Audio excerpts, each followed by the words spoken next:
പിതാവിൻ്റെയും പുത്രൻ്റെയും പരിശുദ്ധാത്മാവിൻ്റെയും നാമത്തിൽ ആമേൻ. എൻ്റെ പ്രിയപ്പെട്ടവരെ, ഇന്ന് മാർച്ച് 5 വ്യാഴാഴ്ച. അമ്മേ പരിശുദ്ധ അമ്മേ, അമ്മേ പരിശുദ്ധമേ, ദൈവമാതാവേ, കൃപാസനത്തിലൂടെ ഞങ്ങൾക്കും ഞങ്ങളുടെ ദേശത്തിനും അമ്മ മധ്യസ്ഥം തേടി തന്ന എല്ലാ അനുഗ്രഹങ്ങൾക്കും കൃപകൾക്കും ഞങ്ങളിപ്പോൾ ഹൃദയം നിറഞ്ഞ നന്ദി പറയുന്നു.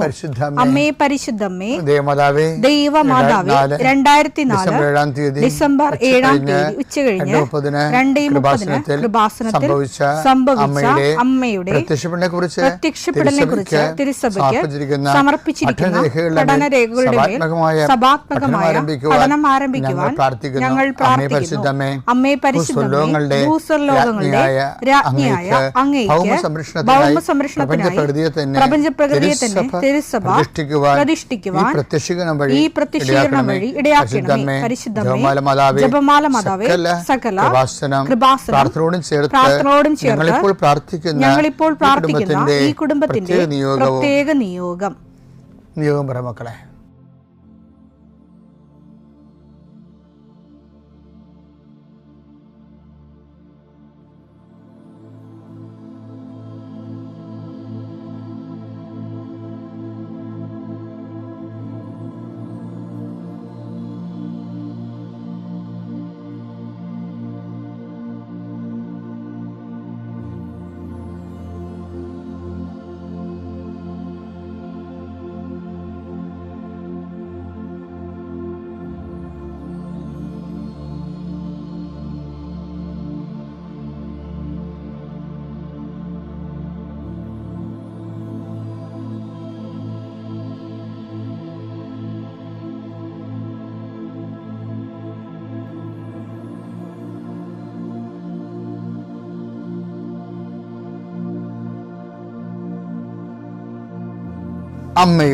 അമ്മയുടെ പ്രത്യക്ഷീകരണത്തിന്റെ ഈ അനുഗ്രഹവേളയിൽ ഞങ്ങൾക്ക് സാധിച്ചു തരുവാൻ കനിയണമേ. ആമേൻ. വിശ്വാസ പ്രമാണം. സർവശക്തനായ പിതാവും ആകാശത്തിന്റെയും ഭൂമിയുടെയും സൃഷ്ടാവുമായ ദൈവത്തിൽ ഞാൻ വിശ്വസിക്കുന്നു. അവിടുത്തെ ഏകപുത്രനും ഞങ്ങളുടെ കർത്താവുമായ ഈശോമിശിഹായിലും ഞാൻ വിശ്വസിക്കുന്നു. ഈ പുത്രൻ പരിശുദ്ധാത്മാവിനാൽ ഗർഭസ്ഥനായി കന്യകാമറിയത്തിൽ നിന്ന് പിറന്ന് പൊന്തിയോസ് പീലാത്തോസിന്റെ കാലത്ത് പീഡകൾ സഹിച്ച് കുരിശിൽ തറയ്ക്കപ്പെട്ട് മരിച്ച് അടക്കപ്പെട്ട് പാതാളങ്ങളിൽ ഇറങ്ങി മരിച്ചവരുടെ ഇടയിൽ നിന്ന് 3-ാം നാൾ ഉയർത്ത് സ്വർഗത്തിലേക്ക് എഴുന്നള്ളി സർവശക്തിയുള്ള പിതാവായ ദൈവത്തിന്റെ വലതുഭാഗത്തിരിക്കുന്നു. അവിടെ നിന്ന് ജീവിക്കുന്നവരെയും മരിച്ചവരെയും വിധിക്കുവാൻ വരുമെന്നും ഞാൻ വിശ്വസിക്കുന്നു. പരിശുദ്ധാത്മാവിലും ഞാൻ വിശ്വസിക്കുന്നു. വിശുദ്ധ കത്തോലിക്കാ സഭയിലും പുണ്യവാന്മാരുടെ ഐക്യത്തിലും പാപങ്ങളുടെ മോചനത്തിലും ശരീരത്തിന്റെ ഉയർപ്പിലും നിത്യമായ ജീവിതത്തിലും ഞാൻ വിശ്വസിക്കുന്നു. ആമേൻ. സുഖസ്ഥനായ ഞങ്ങളുടെ പിതാവേ, അങ്ങയുടെ നാമം പൂജിതമാകണമേ. അങ്ങയുടെ രാജ്യം വരണമേ. അങ്ങയുടെ തിരുമനസ് സ്വർഗത്തിലെ പോലെ ഭൂമിയിലും ആകണമേ. അന്നു വേണ്ടുന്ന ആഹാരം ഇന്ന് ഞങ്ങൾക്ക് തരണമേ. ഞങ്ങളോട് തെറ്റ് ചെയ്യുന്നവരോട് ഞങ്ങൾ ക്ഷമിക്കുന്നത് പോലെ ഞങ്ങളുടെ തെറ്റുകൾ ഞങ്ങളോടും ക്ഷമിക്കണമേ. ഞങ്ങളെ പ്രലോഭനത്തിൽ ഉൾപ്പെടുത്തരുതേ, തിന്മയിൽ ഞങ്ങൾ രക്ഷിക്കണമേ. ആമേൻ. നന്മ നിറഞ്ഞ മറിയമേ, സ്വസ്തി. കർത്താവ് അങ്ങയുടെ കൂടെ സ്ത്രീകളിൽ അങ്ങ് അനുഗ്രഹിക്കപ്പെട്ടവളാകുന്നു. അങ്ങയുടെ ഉദരത്തിൻ ഫലമായി ഈശോ അനുഗ്രഹിക്കപ്പെട്ടവനാകുന്നു. പരിശുദ്ധ മറിയമേ, തമ്പുരാന്റെ അമ്മേ, പാപികളായ ഞങ്ങൾക്ക് വേണ്ടി ഇപ്പോഴും ഞങ്ങളുടെ മരണസമയത്തും തമ്പുരാനോട് അപേക്ഷിക്കണമേ. ആമേൻ. കർത്താവേ, നിന്റെ ഉന്നതമായ നാമത്തിന് സ്തോത്രം ചെയ്യാം. കർത്താവേ, നിന്റെ വിശുദ്ധ പൗരോഹിത്യത്തെ മഹത്വപ്പെടുത്തണമേ. കർത്താവേ, സഭയിലുള്ള സാന്നിധ്യം പ്രകടമാക്കണമേ. 40 വർഷം അർപ്പിച്ച കുർബാനയുടെ യോഗ്യതയാൽ കൃപാസ്ഥാനത്താരെ ജീവനോടെ പ്രത്യക്ഷപ്പെട്ട പരിശുദ്ധ അമ്മയുടെ പ്രത്യക്ഷീകരണ സ്ഥിരീകരണത്തിനായി ഇന്ന് കൃപാസ്ഥാനത്താരെ നടക്കുന്ന 10,000-കണക്കിന് മനുഷ്യരുടെ പ്രാർത്ഥനയോട് കൂടെ ദൈവവേദലെ ഞാൻ നിന്നെ ഈശോനാമത്തിൽ ആസ്വദിക്കുന്നു. കർത്താവേ, ജോലിയില്ലാത്തവര്, വീടില്ലാത്തവര്, ജീവിതത്തിൽ കലഹങ്ങളും ഭിന്നതകൊണ്ട് പിരിഞ്ഞു താമസിക്കുന്ന ജീവിത പങ്കാളികളെ, കുഞ്ഞുങ്ങളുടെ തെറ്റായ അവസ്ഥകൾ കണ്ട് വിഷമിക്കുന്ന മാതാപിതാക്കന്മാരെ, ശാരീരികമായ രോഗങ്ങളെ അവസരപ്പെടുന്നതും രോഗം സുഖമാക്കുന്നതിന് സമയമെടുക്കുന്നില്ലെന്ന് ഓർത്ത് ഉത്കണ്ഠപ്പെടുന്നവരെയും സമർപ്പിച്ച് പ്രാർത്ഥിക്കുന്നു. ഇന്ന് യാത്ര ചെയ്യുന്നവരെ, ഇന്നത്തെ യാത്രയ്ക്ക് വേണ്ടി വിവിധമായ ഒരുക്കിയിരിക്കുന്ന ലക്ഷ്യങ്ങൾ, കണ്ടുമുട്ടുന്ന വ്യക്തികൾ, സംസാരിക്കുന്ന സംഭാഷണങ്ങൾ, എഴുതുന്ന രേഖകൾ, ഒപ്പിടുന്ന ഡോക്യുമെൻറ്റുകൾ,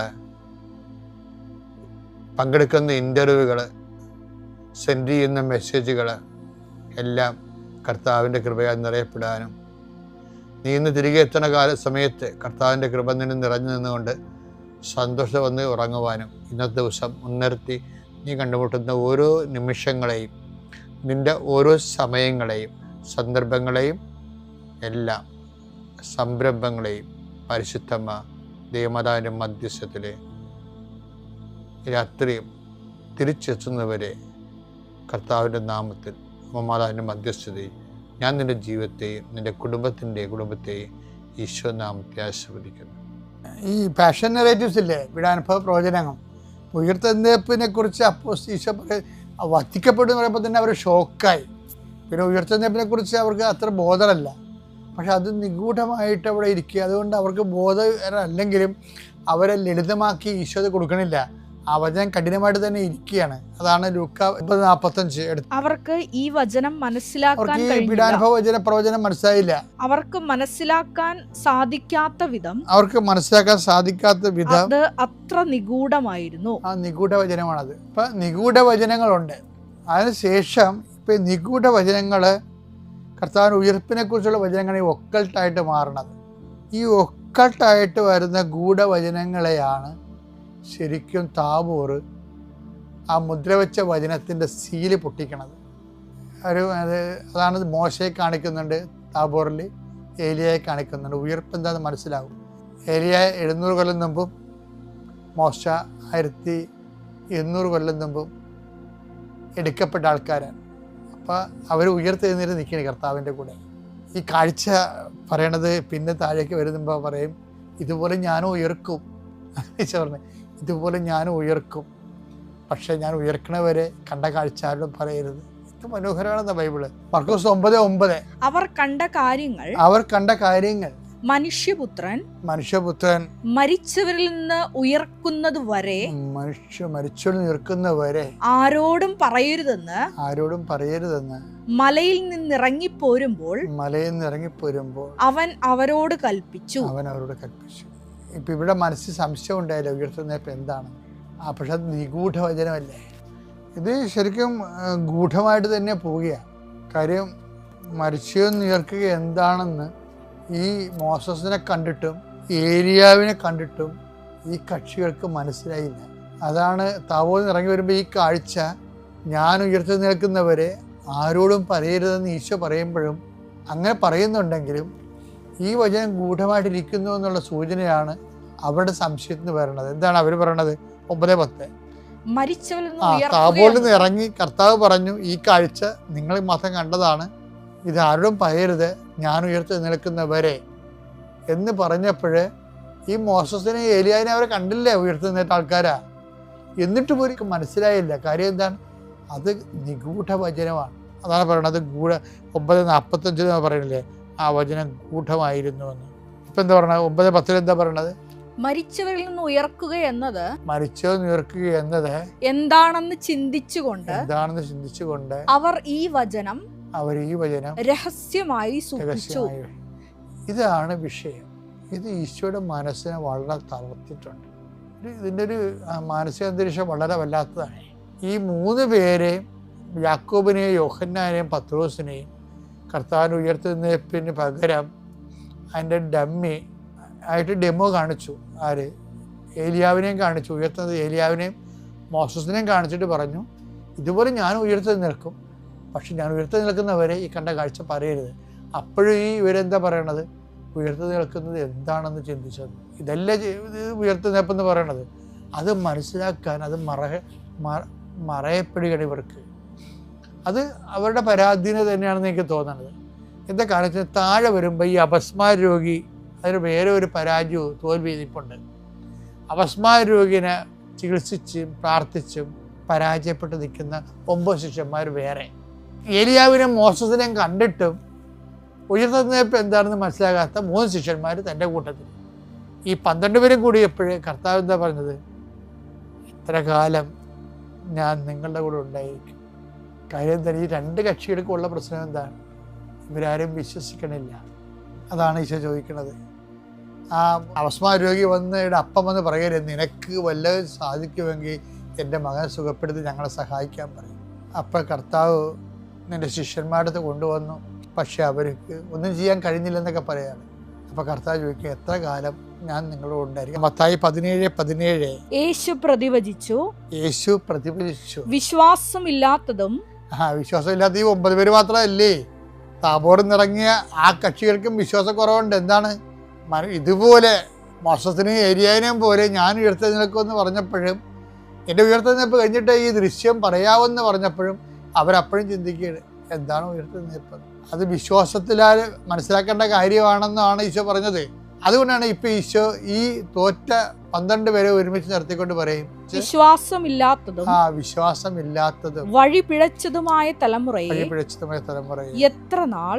വഴിപിഴച്ചെന്ന് വെച്ച് കഴിഞ്ഞാല് യേശുവിനെ ദൈവികമായി മനസ്സിലാക്കേണ്ട ഒരു വഴിയില്ലേ, അതിന് ഒരു അപഭ്രംശം വന്നിട്ടുണ്ട്. ഇവര് യേശുവിനെ ഭൗതികമായിട്ടാണ് ഇപ്പോഴും മനസ്സിലാക്കുന്നത്. പൊളിറ്റിക്കൽ മിസ്സിഹായിട്ടാണ് ഇവർ മനസ്സിലാക്കുന്നത്. രാഷ്ട്രീയ ക്രിസ്തുവായിട്ടാണ്.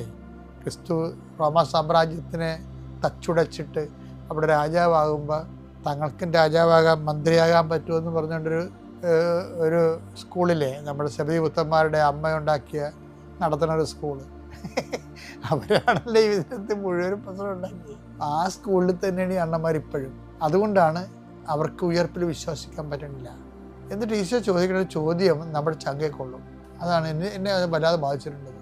കർത്താവ് ഇങ്ങനെ സങ്കടപ്പെട്ട് ചോദിക്കും, എത്ര കാലം ഞാനിനി. യേശു പ്രതിവചിച്ചു, വിശ്വാസമില്ലാത്തതും വഴിപിഴച്ചതുമായ തലമുറയെ. അത് വരക്കിട്ടറാണ്. കാര്യം താൻ പരാജയപ്പെടുകയാണ് ഇവരെ ഈ വിഷയം മനസ്സിലാക്കുന്നത്. തലമുറയെ എത്ര നാൾ ഞാൻ നിങ്ങളുടെ കൂടെ ഉണ്ടായിരിക്കും. അതാണ് ഒരു ഡെത്ത് പാഷൻ കോൺഷ്യസ്, ഒരു ഡെത്ത് കോൺഷ്യസ് ആണത്. ക്രിസ്തുവിൻ്റെ ഏറ്റവും വലിയ ഒരു സംഘർഷം, ആന്തരിക സംഘർഷത്തിൻ്റെ അടിസ്ഥാനം ഈ ഡെത്ത് കോൺഷ്യസ് ആണ്. അവൻ ഒരേ സമയം മനുഷ്യനും ഒരേ സമയം ദൈവമായത് കാരണം ഡെത്ത് കോൺഷ്യസ് പച്ചക്ക് മനസ്സിലാകും. നമ്മുടെ മരണത്തെക്കുറിച്ച് നമുക്കൊരു ഐഡിയ ഇല്ലല്ലോ, പക്ഷേ ഈശോയുടെ മരണത്തെക്കുറിച്ച് ഈശോയ്ക്ക് പച്ച സിനിമയിൽ കാണുന്ന പോലെ എല്ലാം കാണാൻ പറ്റും, ദൈവമായതുകൊണ്ട്. അതുകൊണ്ട് താബോറിൽ നിന്ന് മുകളിൽ നിന്ന് ഗെറ്റടിയാൻ കിട്ടിയത്, തയ്യാറായിരിക്കുക, സമയമായി. ഈശോയ്ക്ക് ഭയങ്കര സങ്കടമാണ്. അതാണ് ചോദിക്കണത്, എത്ര കാലം? ഇനി ഒരു 3 മാസം മറ്റേ ഉണ്ടാകത്തുള്ളായിരിക്കും, അല്ലെങ്കിൽ 1 കൊല്ലം. അത് വല്ലാത്ത ഒരു സങ്കടമാണ്. ഈശോനെ സ്നേഹിക്കുന്ന എല്ലാവർക്കും ആ സങ്കടം ഫീൽ ചെയ്യും. എത്ര കാലം ഞാൻ നിങ്ങളുടെ കൂടെ ഉണ്ടായിരിക്കും? അവനെ കൊണ്ടുവന്ന് സുഖപ്പെടുത്തി, അത് അങ്ങനെ സുഖപ്പെടുത്തിയതുകൊണ്ട് വിഷയം തീരണമല്ല ഇത്. ഇവർ ക്രിസ്തുവിനെ തിരിച്ചറിയുന്നതിൽ തീരുന്നതാണ് ഈ വിഷയം. അങ്ങനെ തിരിച്ചറിയാൻ ഇനി എത്ര കാലം? ദൈവവേദന നോൻപ് തീരാൻ പോകുമ്പോഴും ഈ കാലത്തെ തിരിച്ചറിയാതെ നമ്മൾ അനുഷ്ഠാനം നടത്തി യാന്ത്രികമായി എന്തൊക്കെ ചെയ്ത് കൂട്ടിയെന്നും പറഞ്ഞ് ആ പഴയ മനുഷ്യൻ തന്നെയായിട്ട് നമ്മൾ ജീവിക്കുമ്പോൾ നമുക്ക് ക്രിസ്തുവിനെ തിരിച്ചറിയാത്ത അപ്പോസ്തലന്മാരോടൊപ്പമാണ്. ഈ നോൻപിനെങ്കിലും കർത്താവിനെ തിരിച്ചറിഞ്ഞ് സ്നേഹിക്കാൻ ദൈവം നമ്മൾ അനുഗ്രഹിക്കട്ടെ. പിതാവിൻ്റെയും പുത്രൻ്റെയും പരിശുദ്ധാത്മാവിൻ്റെയും നാമത്തിൽ.